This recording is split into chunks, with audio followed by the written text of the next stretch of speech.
I'm Shay Russell for mining.com.au, and joining me today is Adam Smith, the CEO of Saxo Markets Australia.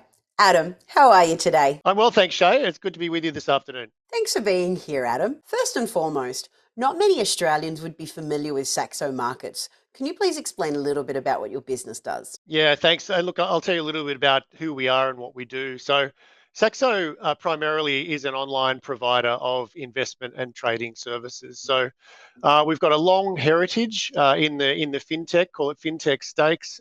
We started about 30 years ago in Copenhagen. Our founder is still the CEO, and really, his vision was to bring international market access to both retail and institutional investors where previously they may not have been able to do that. So, as an early adopter of the internet, he built a platform of which we're very proud.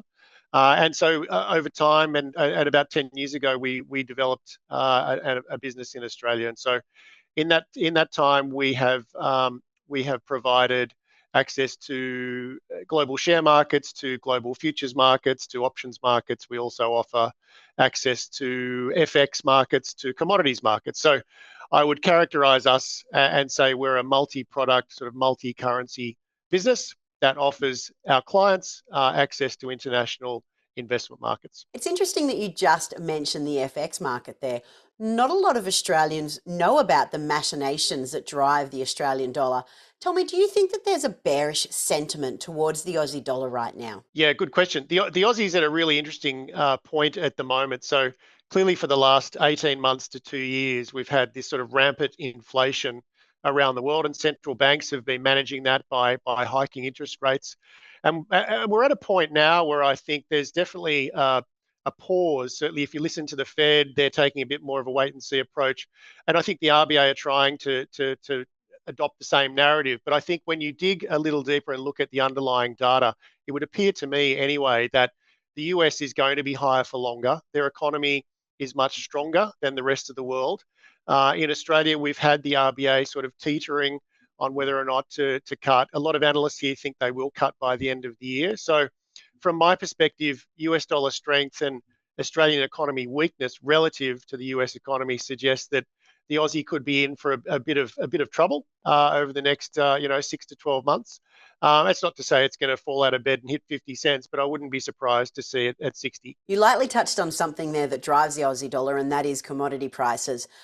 Tell me, what are you seeing, broadly speaking, when it comes to commodity prices? And is this adding pressure to the Aussie dollar right now? Yeah, it's actually broadly supportive for the Aussie dollar, as you said. Australia as a net exporter of minerals and materials means that people are having to buy those products, and they need to use Aussie dollars to do that. So when we talk about potentially the AUD depreciating over time, it will be supported in some way by the ongoing demand for whether it's iron ore or copper or steel. We're looking at gold as well, lithium even. Some of those more interesting metals that have come on the scene over the last couple of years.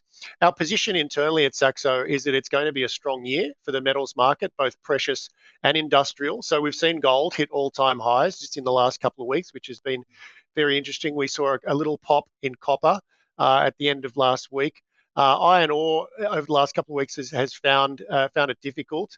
It's been a tough market there, but as soon as we get a whiff of any Chinese stimulus, iron ore will be seeing some support there. So we're actually very bullish. The metals and commodities markets more broadly. We have a strong view on copper as I guess the metal that's most required for the green energy transformation. Our thesis is there's actually not enough copper being mined at the moment to support that. So if you think there's a supply shortage, then necessarily you might see some price increases. So, and then still in energy, still oil and natural gas. The world has to turn before we get to this, the end point of this green transformation. So, unfortunately for a lot of people, fossil fuels are here with us to stay a little bit longer. And so, oil at $80, it's climbed. There's a bit of a premium there at the moment around geopolitical issues, and I think that will continue at least for the short term. Now, as an Australian, obviously I'm biased, and I think there's a lot of great exploration and mining opportunities available on the ASX.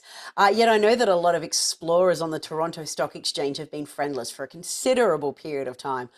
Tell me, how does Saxo Markets help investors access that exchange? Yeah, so I mentioned before that part of our secret sauce as a business, and I think part of our value proposition for clients is our ability to offer them access to global markets, and by that I mean not only domestic markets, Asian markets, European markets, but we've got a very strong product set in North America, and that's both the US and Canada. So you mentioned Canada and Canadian mining stocks. We see a lot of activity actually from our client base. They appreciate that we're one provider who can give them straight through access into the Canadian market. So we've had a lot of clients who've actually been able to source those opportunities, as you mentioned, and make good money out of them. So yes, Australia is a very heavily concentrated sort of minerals and resources country, but so is Canada, and there are other opportunities globally as well. But definitely, the Canadian story is a good one, as you say, and for people in Australia who may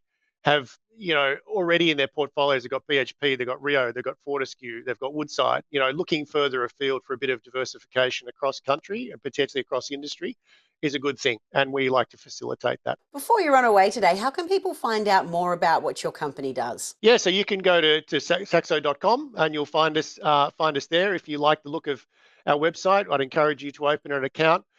It is a fantastic platform. I'm very biased. I put my hand up to say that, but I think we offer a very good range of international products. So, as I said, if in your day-to-day investing, you're thinking about sort of broadening your horizon outside of Australia, we're a great partner for you. We're very, very strong company financially, triple B rated.